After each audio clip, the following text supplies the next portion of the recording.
Jay, do you want to step in and just sort of, give your, 2 cents and thoughts on the Sure, current environment, and then maybe we'll switch over to the questions here. sure, sure. So I actually want to go back to something you touched on early on, is that in bull markets, technology almost always is a leader.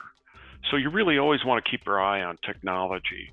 And during a bear market or even a sharp sell-off like we just saw, I just want to mention two indicators that I follow that I think offer really good clues kind of behind the scenes that most people don't see. In fact, if you are a user, you might want to write these down. The first one is XLK component correlation. And basically what that shows you is how closely the stocks in that sector are moving together.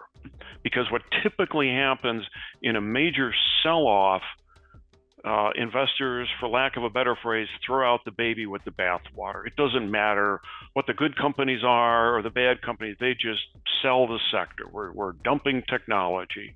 And so when that happens, you see that correlation number shoot way up.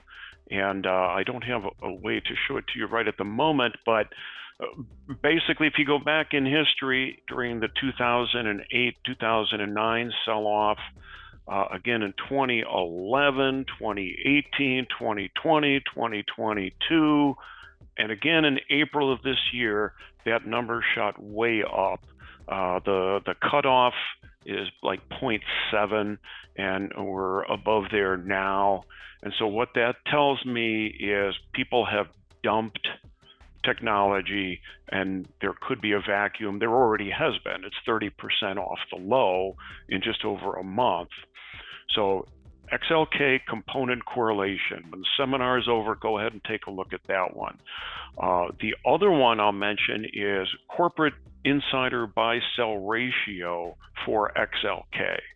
And what's interesting, I tend to see those two go up. When you see those two go up at the same time, that's a huge clue. And we just saw that again in April. It was one of the few sectors that saw a decent amount of insider buying.